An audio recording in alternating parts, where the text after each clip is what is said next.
Hola, ¿qué tal chicos? El día de hoy vamos a hablar acerca de hemostasia primaria. Ese va a ser el tema en el que vamos a tocar el día de hoy. Y nos vamos a ver primero los pasos. Y vamos a hablar brevemente de cada uno de ellos de la hemostasis.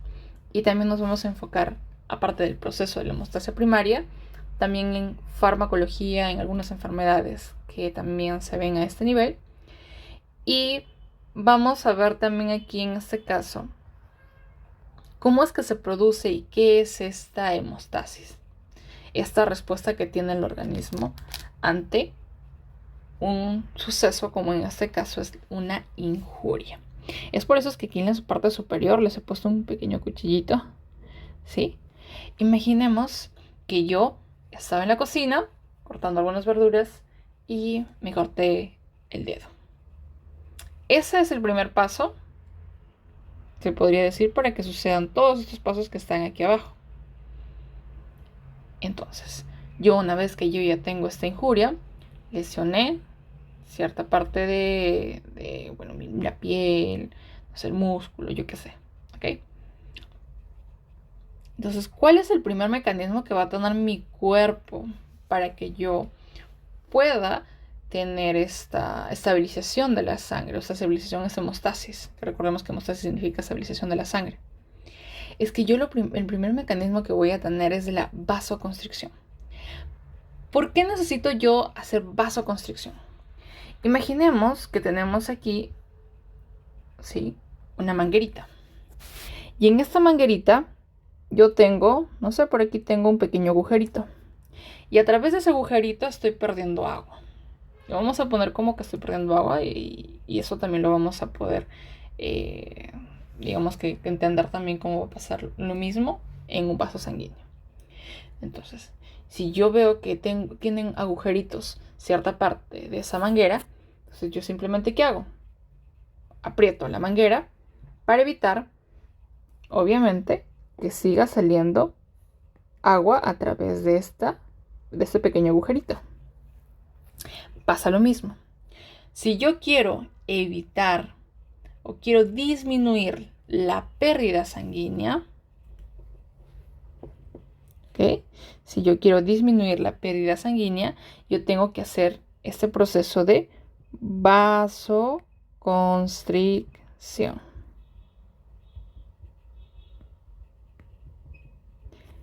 Entonces, si yo hago este proceso de vasoconstricción, ¿cómo es que yo voy a hacer esto? Tengo tres principales mecanismos en los que yo voy a producir esta vasoconstricción. Una de ellas es a través de un espasmo local miogénico. Significa que de las mismas células musculares yo voy a producir esta constricción, ya que voy a liberar calcio y eso produce una constricción.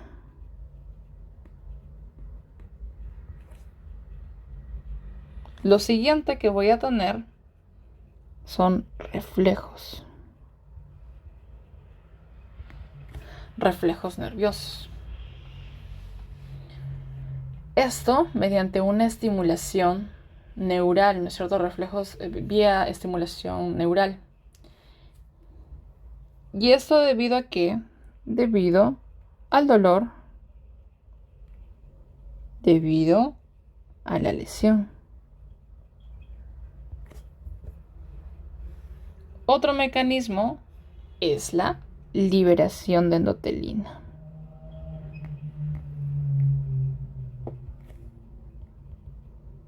¿Para qué me sirve la endotelina también? Al igual que los demás, me sirve para hacer vasoconstricción. ¿Y esta endotelina de dónde sale? Esta endotelina sale o es liberada por las células dañadas del endotelio. Esto que está de color rosado es el endotelio vascular. Cuando yo lesiono una de estas partes, se libera endotelina.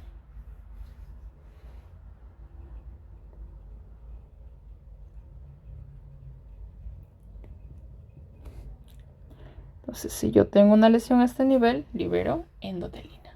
Y esto también me produce una vasoconstricción. Perfecto. Si yo les había mencionado de que yo tengo que hacer una constricción de este músculo, una constricción para evitar el sangrado, ¿qué pasaría si, por ejemplo, una paciente está en un trabajo de parto, termina su trabajo de parto, o está durante el trabajo de parto, si lo podríamos decir así, y sufre de algo conocido como atonía uterina? Y si recordamos un poco de ginecología, o aquellos que todavía no llevan este capítulo o esta especialidad de ginecología, la atonía uterina es una de las T's por las cuales hay hemorragias durante el embarazo. Es una hemorragia posparto, se podría decir aquí, ¿no? ¿Y por qué se debe esto? Porque en la atonía, como su mismo nombre dice, sin tono, o sea, no hay una buena constricción del útero, entonces, ¿qué es lo que va a haber por consecuente? Va a haber una pérdida de sangre. ¿Ok? Listo. Entonces, cuando yo ya vi ese proceso de vasoconstricción, después voy a hacer mi formación del tapón plaquetario, que es lo que vamos a hablar el día de hoy, y lo que nos vamos a enfocar. Y esto recuerden que también se conoce como hemostasia primaria. Si hay una hemostasia primaria, entonces hay una secundaria, y esa es la de la activación de las cascadas de coagulación, que ya lo veremos en otro video. Posterior a ello, yo, aparte de tener esta activación de las cascadas de coagulación o la cascada de coagulación, también tengo otro cuarto paso que es la fibrinólisis, que me va a ayudar a disolver este coágulo. ¿Sí? Ya suena como Fujimori, disolver, pero en este caso la fibrinólisis me ayuda a disolver el coágulo y también a restaurar la función normal que había en este vasito que está lesionado. Y obviamente después hay un proceso de regeneración, de reparación, que es la última fase. Pero entre esta fase 3 y este paso 3 y paso 4 de la coagulación y la fibrinólisis, también hay una contracción de este coágulo y una formación del sero. Entonces, para yo hablar de hemostasia primaria, tengo que recordar algunos datos claves aquí. Esto que está de color moradito vendría a ser una plaqueta. Y esta plaqueta tiene un tiempo de vida media. ¿De cuántos aproximadamente? Porque puede haber literaturas que varían en una u otra cosita. Pero aproximadamente es entre 7 y 10 días. ¿Ok? De 7 a 10 días. Es por ello que después vamos a ver en farmacología que hay un medicamento que se une irreversiblemente. ¿Qué quiere decir irreversible? Hay una unión covalente que por más que yo haga lo que haga, eso no se va a separar. Y es por ello que yo tengo que esperar en la administración de cierto medicamento que pasen cierta cantidad de días, en este caso 7 a 10 días, para que yo pueda dar, no se puede hacer una cirugía o algo para evitar el sangrado en el paciente. Si yo también estoy hablando de esta plaqueta tiene una membrana y tiene un citoplasma. Y en esta membrana voy a encontrar diferentes receptores, que ya lo vamos a comprender un poquito cuál es la función de cada uno de estos receptores. Entre ellos encontramos a la GP1B y a la GP2B3A. Este de aquí me va a ayudar a la adhesión plaquetaria y este a la agregación.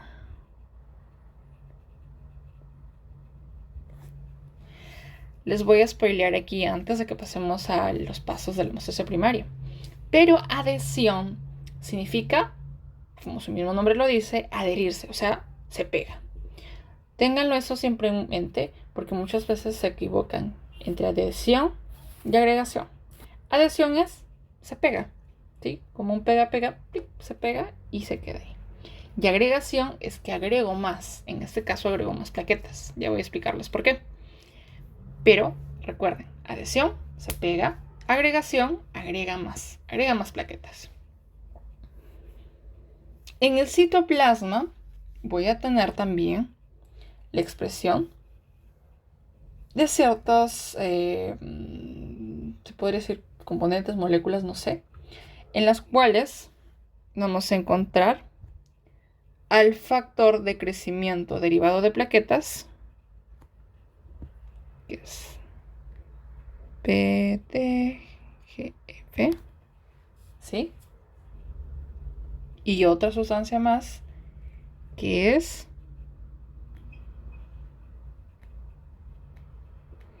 el factor de crecimiento vascular endotelial. Que eso ya lo vamos a ver más en la parte de reparación, que es en ese paso final. Pero recuerden que el citoplasma también tiene estos factores de crecimiento. El factor derivado de crecimiento derivado de plaquetas. Y también tenemos al factor de crecimiento vascular endotelial. Genial. Entonces, ahora, aparte de eso, también yo tengo unos gránulos. Tengo gránulos alfa y tengo gránulos densos. En los gránulos alfa, ¿qué voy a encontrar? Ahorita lo vamos a ver. Pero para no olvidarnos, aparte de ello, también el aparato de Golgi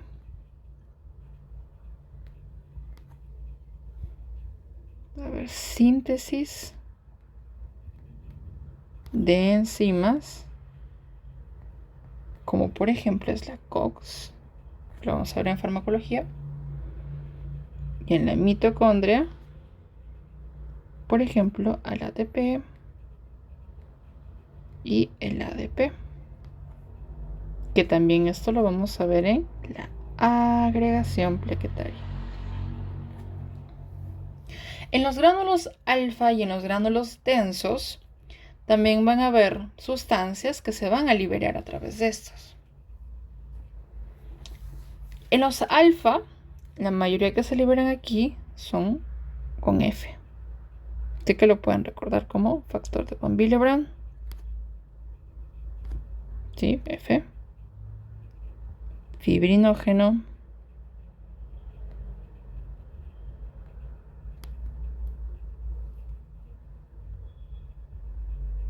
Fibronectina. Y el factor 4 derivado de plaquetas. El factor 4 plaquetario.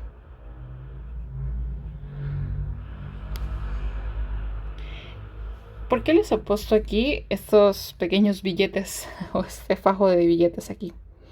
Aquí tenemos a los gránulos densos. Acuérdate, denso como bastante dinero.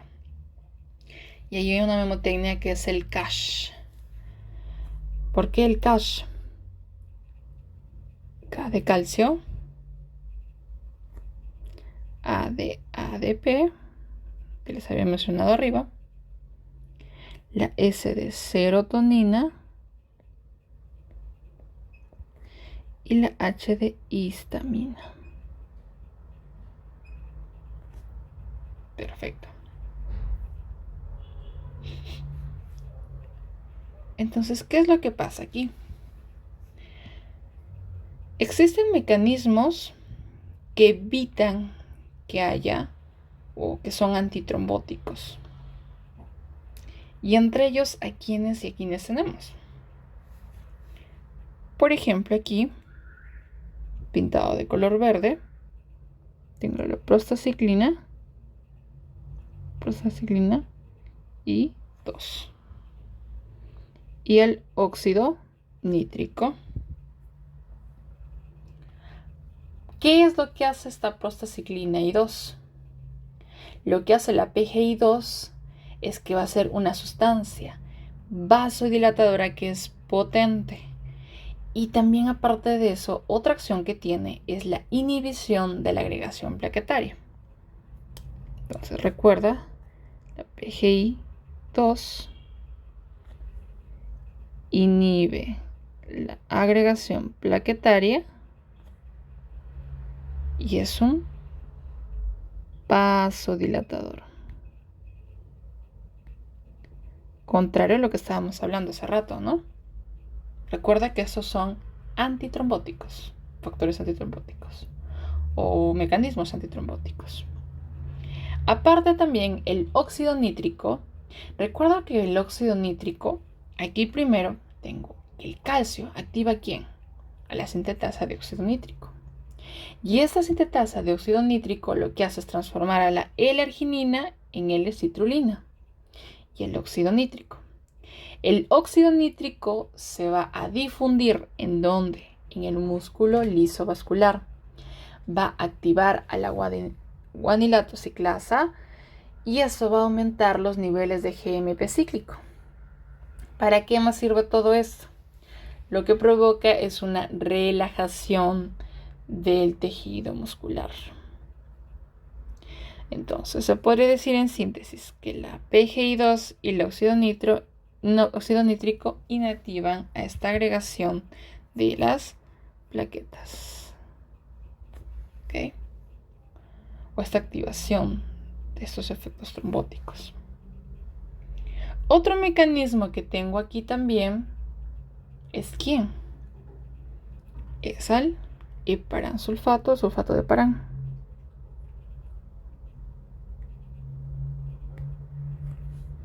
Vamos a pintar de otro color para que no se confunda.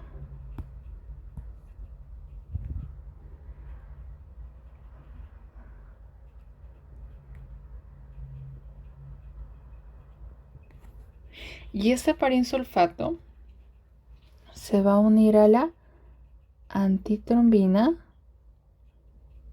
3.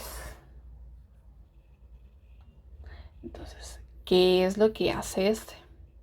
Lo que hace es que esta molécula que se llama heparinsulfato, que es una molécula similar a la heparina, se va a pegar o a la antitrombina 3 se va a pegar a este receptor. Y lo que va a hacer es que va a inactivar ¿a quién? Inactiva a la trombina. Por eso se llama antitrombina. Y también aparte de eso, inactiva ¿a quién? Inactiva al factor 9 y al factor 10. Muy bien.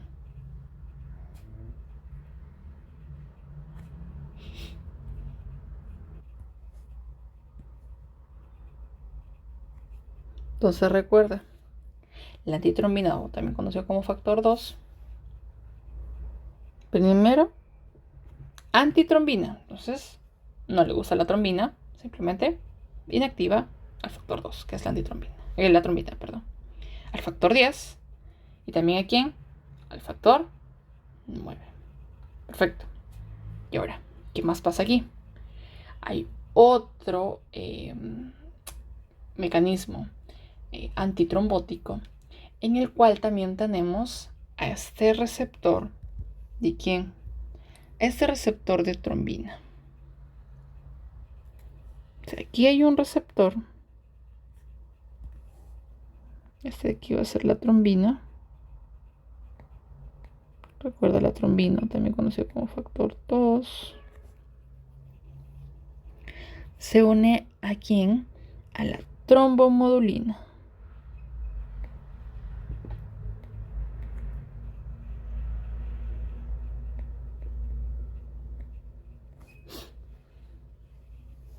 ¿Y para qué pasa eso? ¿Para qué se une esa trombina o factor 2 a la trombomodulina? La trombomodulina es el principal receptor de la trombina. ¿En la superficie de quién? Obviamente de este endotelio. Por eso es que está aquí pegado al endotelio. Y va a formar un complejo donde va a depender tanto de calcio, fosfolípidos, y va a activar ¿a quién? a la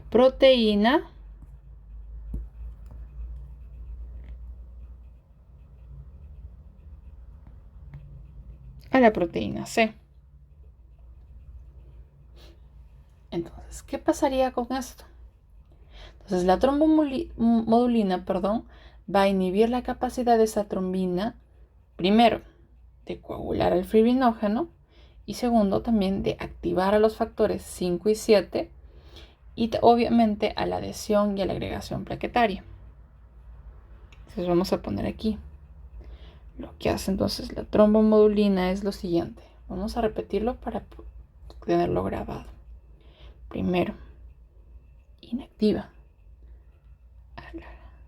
o inhibe, esa podría ser la capacidad de la trombina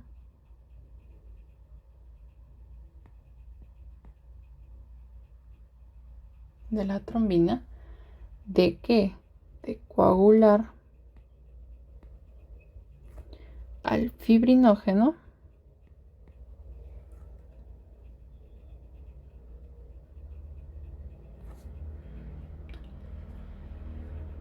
también inhibe la activación de los cofactores 5 y 8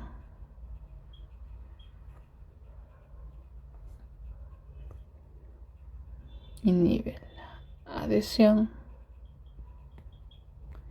inhibe la agregación.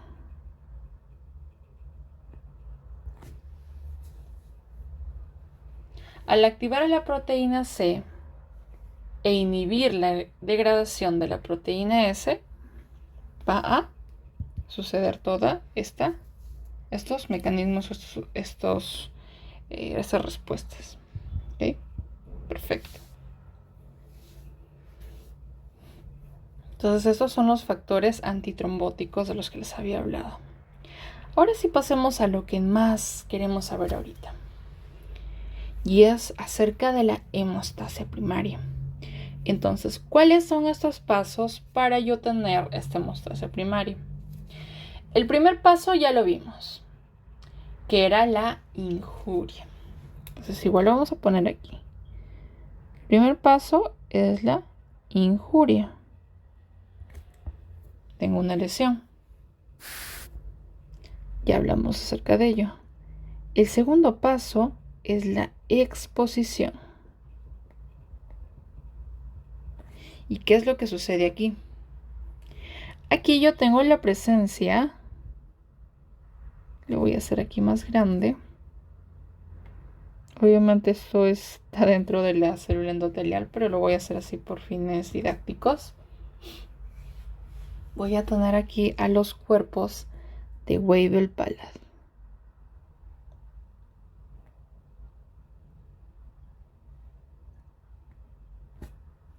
Y estos cuerpos de Weibel-Palade tienen dos cosas principales ahí. Primero, el factor de von Willebrand. ¿Y qué más? A la P-selectina.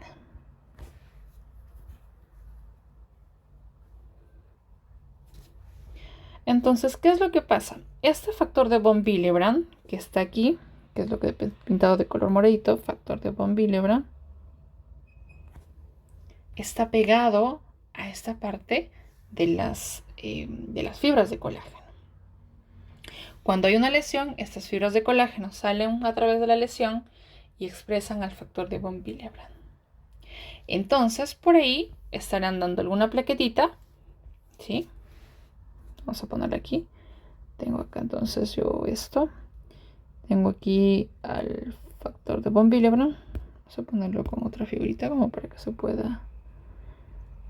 Tengo aquí el factor de von Willebrand. Entonces, ¿qué es lo que va a pasar aquí? Que yo voy a tener por acá una plaqueta que están dando con su receptor GP1B. Recuerden que les había dicho que el GP1B era el principal receptor para provocar la adhesión. Entonces yo tengo aquí ya una plaquetita que se ha unido a esto, ¿cómo se llama? A este factor de von Willebrand. Entonces estaríamos aquí ante el tercer paso, que es la adhesión. Entonces se podría decir que la adhesión es cuando una plaquetita se une con su receptor al factor de von Willebrand. Entonces, cuando ya hay esta adhesión, la plaqueta se une a este receptor en el sitio de la lesión, que es esto, obviamente es específico, y estas plaquetitas van a pasar por un cambio conformacional. O sea, ¿qué quiere decir?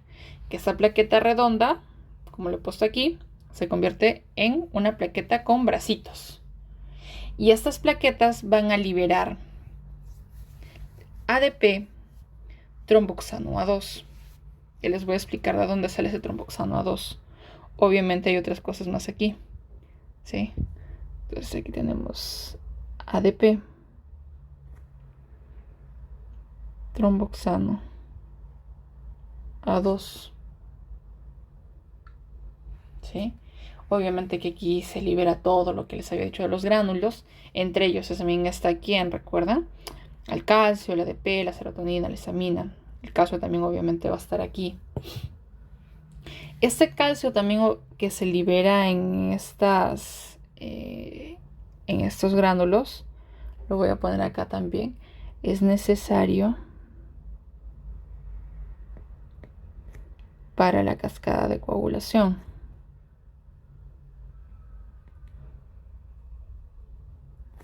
¿Sí? Es muy necesario para la cascada de coagulación. Este ADP y tromboxano A2, que lo he puesto acá principalmente, van a ser liberados en la sangre, ¿sí? Por eso que salen de esta plaquetita. Y este ADP va a ayudar a las plaquetas a adherirse más al endotelio, ¿ok?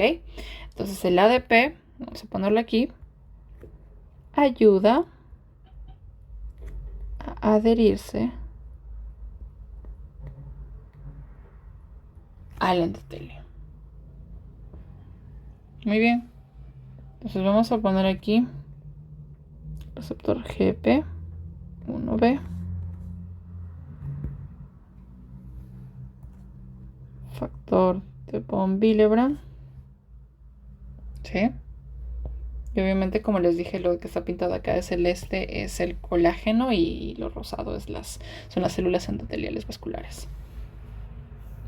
Entonces, una vez que yo ya adherí, ahora voy a activar, que es el cuarto paso, la activación. ¿Y esta activación cómo se da? Una vez que este ADP se va a unir al P2Y12, ¿sí? Vamos a poner aquí esto de color verde, es el ADP.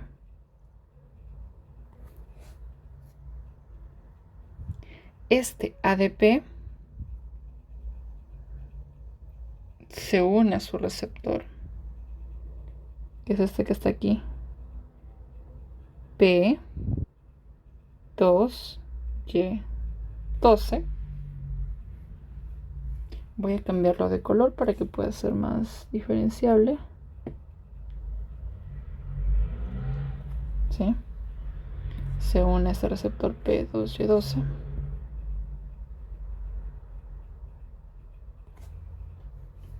¿Y este a qué induce?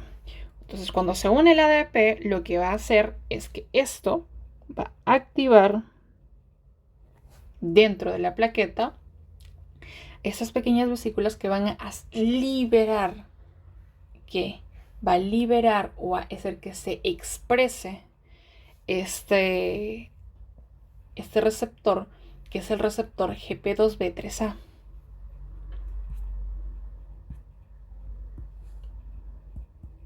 Entonces, este es el receptor GP2B. 3A. Puede ser en números romanos o en números arábigos, no hay problema. Y en el GP2B3A, lo pongo así mejor para que no se confundan, porque puede ser que en romanos nos podamos confundir. Entonces acaba a provocar una agregación irreversible.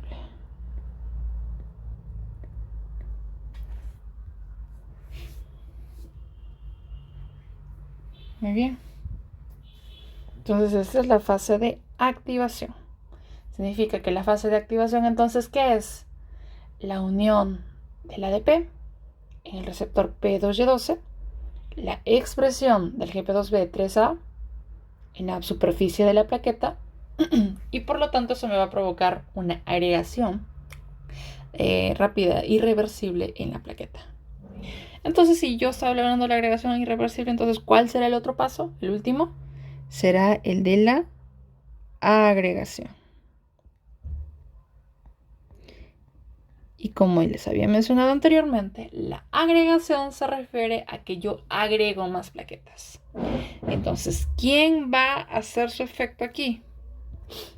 El que hace su efecto aquí ahora es ¿quién? Vamos a borrar esto. Se va a poner aquí el fibrinógeno.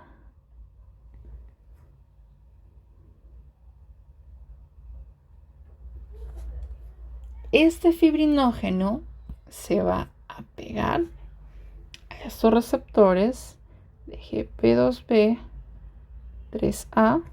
Esta es otra plaquetita que está por aquí, que también tiene su receptor GP2B, 3A.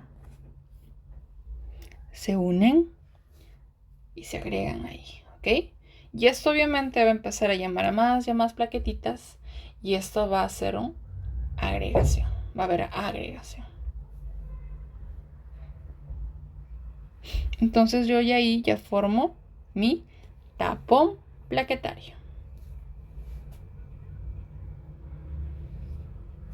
Todo eso para que forme un taponcito. Entonces cuando yo ya pase esto, lo que va a haber aquí ahora es que yo voy a tener una plaquetita acá unida y voy a tener sus otras plaquetitas por acá unidas entre sí. Van a empezar a unirse entre varias plaquetitas.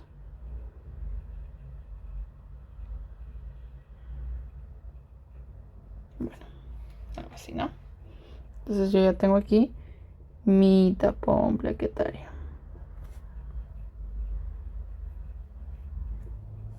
Entonces, ¿qué fármacos van a actuar en alguna de estas fases de esta hemostasia primaria?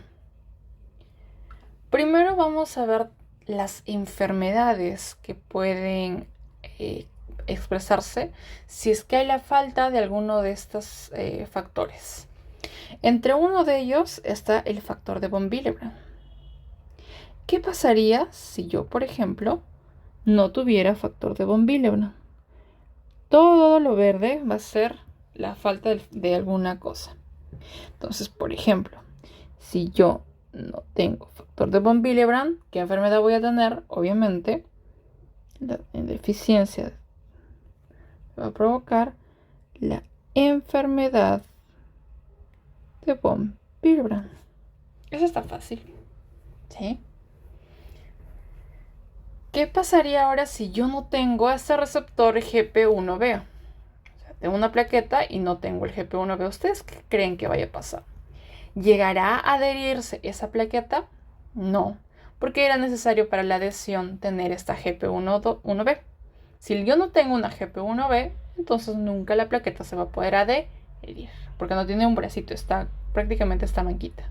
Entonces no hay de dónde se pueda sujetar para que pueda llamar a sus otras hermanas plaquetas.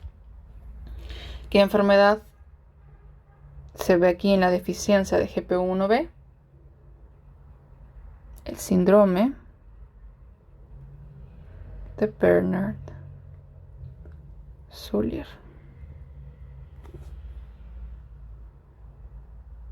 Ahora, si yo no tengo GP2B3A.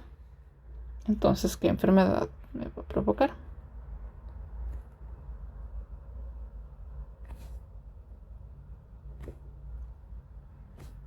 Me va a provocar también esa deficiencia otro síndrome, que en este caso, otra enfermedad que se llama la trombastenia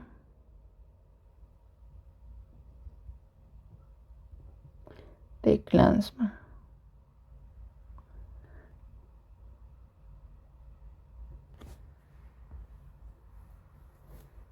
Listo.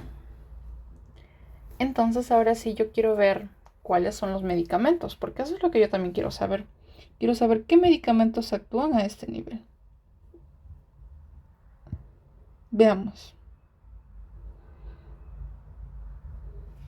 Si yo tengo algún medicamento que actuara aquí a nivel de la GP2B 3A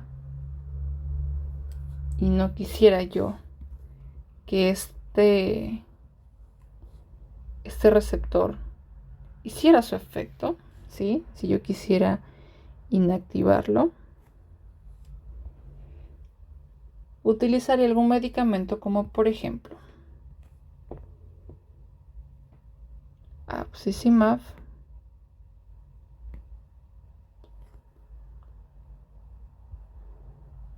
Epti, Fibatide,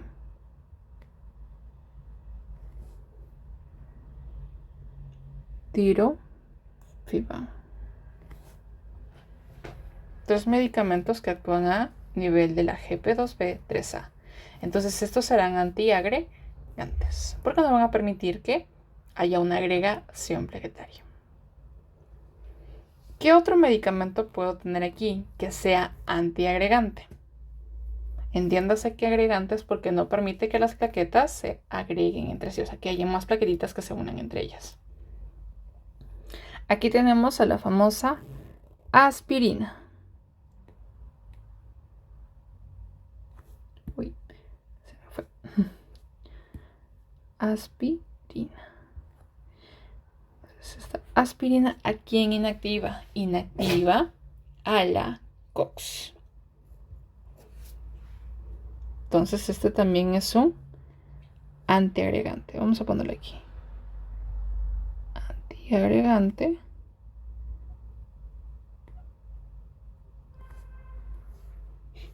Porque recordemos que el ácido araquidónico a través o mediante la COX se convierte a tromboxano A2. Si yo no tengo tromboxano A2, ¿habrá agregación? No, porque el tromboxano A2 es una sustancia proagregante, o es un factor, mejor dicho, un factor proagregante. Aparte, obviamente, de los factores proagregantes como el tromboxano A2, del que ya les había mencionado, que habíamos mencionado la parte de la adhesión, es que yo tampoco otros factores que yo también tengo aparte de ese, es la disminución del flujo sanguíneo y el aumento de la agregación plaquetaria. Esos son los 3 factores agregantes, proagregantes. Y los antiagregantes, los que ya habíamos mencionado anteriormente. Entonces, si yo le doy aspirina, no voy a permitir que pueda haber una agregación plaquetaria. Dato curioso de la aspirina. Y es algo que les había mencionado hace un momento. La aspirina se une irreversiblemente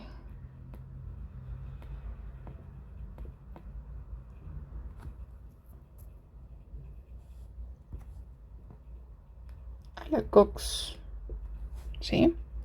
Se une irreversiblemente a la COX y por eso se tiene que esperar de 7 a 10 días, que es el tiempo de vida media de las plaquetas que ya habíamos hablado, porque esto tiene una unión covalente.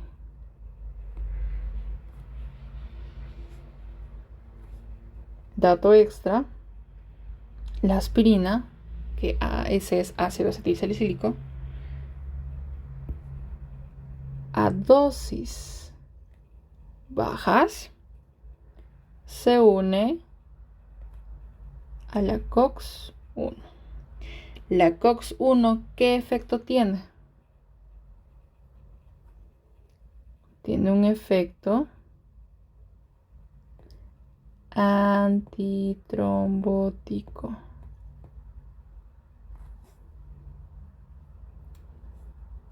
Y si yo doy ácido acetilsalicílico a dosis altas, se va a unir e inactivar. Acá me falta poner inactivar. Se va a unir e inactivar a la COX-2. Y la COX-2, ¿qué defecto tiene? Tiene un efecto antiinflamatorio. Ese es un dato extra ahí adicional que les estoy dando. Muy bien. Otro fármaco también que tenga aquí. Hay un fármaco que hace su efecto a nivel del receptor de ADP, que es la P2Y12. Otra vez le voy a cambiar el color. Voy a cambiar el colorcito para que se pueda comprender, ¿sí?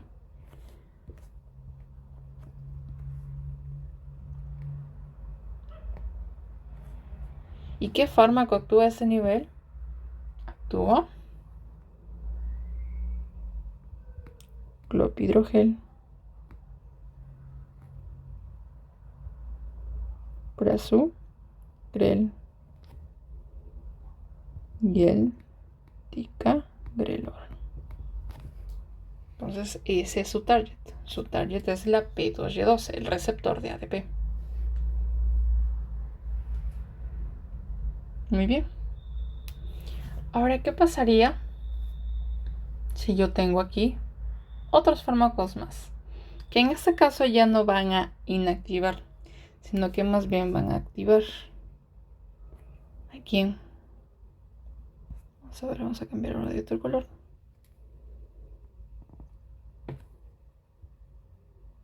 Activa. Por ejemplo, la desmopresina.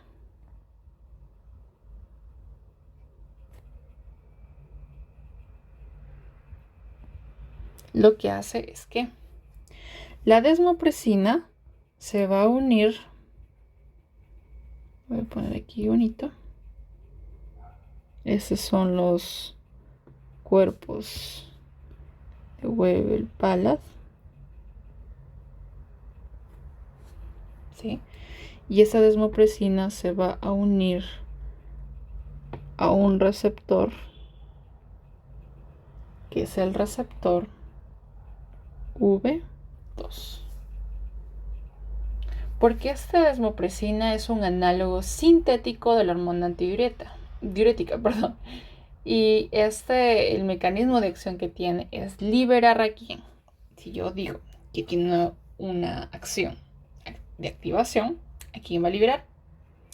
Va a liberar al factor de von Willebrand. Sí, por eso había puesto aquí un factor de von Willebrand, que ya lo borré. Pero aquí está. Entonces, se liberan varios factores de von Willebrand.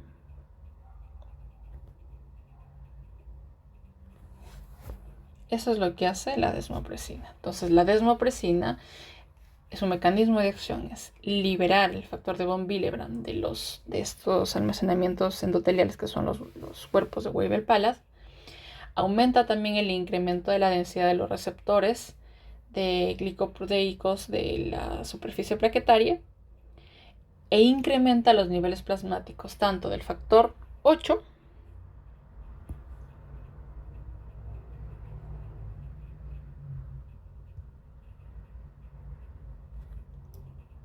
y la TPA. Eso lo vamos a ver en la parte de fibrinolisis. Okay. Listo. Un dato curioso aquí es que aquí hay algo más, es un fármaco que no se utiliza en sí para, se podría decir, para activar o de alguna manera, pues se utiliza más que todo como una prueba, ¿sí? Y esta prueba se llama la prueba o el fundamento de los test de agregación, donde se va a utilizar ristocetina. Entonces aquí le vamos a poner de otro color. Sí.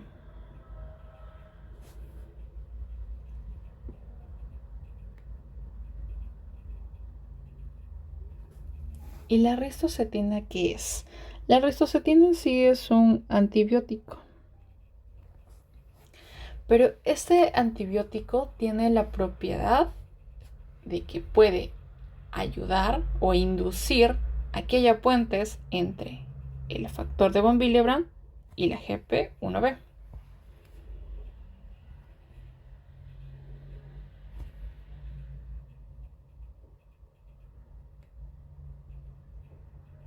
Entonces se induce puentes entre el factor de von Willebrand y la GP1B.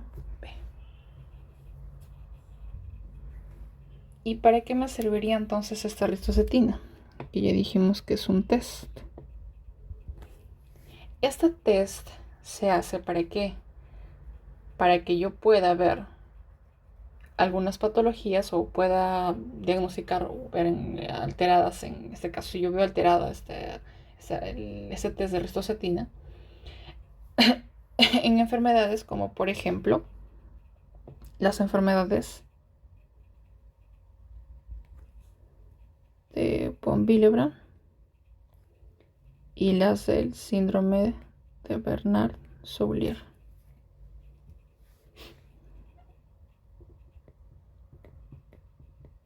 Entonces, este test va a estar alterado en estas dos enfermedades. Ahora, hay otro test de agregación también que es el test de ADP, donde yo voy a producir ADP, una onda de agregación de ADP que es exógeno y otra de ADP que va a ser liberado por las mismas células de las plaquetas, por las mismas plaquetitas. Y esto no se va a producir, o sea, si yo doy esta primera onda, que es un ADP exógeno, y no tengo la respuesta o la segunda onda que produce las plaquetas, entonces no se va a producir si es que yo tengo una inhibición de la ciclooxigenasa por el ácido acetildilsalicílico, y tampoco lo voy a ver en la trombocitopenia de Glanzmann. ¿Sí? Vamos a poner por aquí otro más. Sí, vamos a poner aquí otro más, en el cual voy a poner otro test.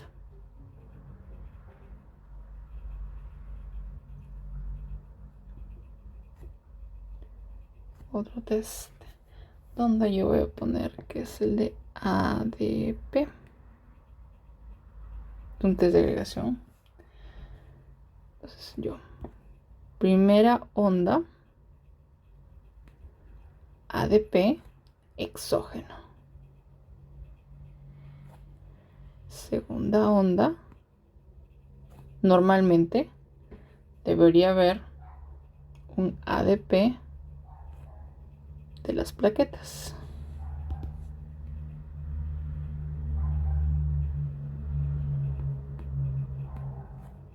Entonces esto es lo normal. Si yo no tengo, es porque hay una inhibición de la ciclooxigenasa producida por ácido acetilsalicílico, o tampoco lo voy a ver en donde dijimos en la trombocitopenia de Glanzmann. Esta por la GP2B 3A. Perfecto. Y es así como hemos terminado este video, que ha sido extenso, pero espero yo que haya podido entenderse toda esta parte de la hemostasia primaria. Y en otro video hablaremos acerca de la fibrinolisis, los factores de coagulación, la parte de reparación, que también son otro capítulo que es muy bonito también. Así que espero que les haya gustado mucho este video. No se olviden dejar un like, comentar, compartirlo con otras personas a las que creen que les va a servir mucho este video. Y nos estaremos viendo en un próximo video o en otra próxima oportunidad. Nos vemos. Chao, chao.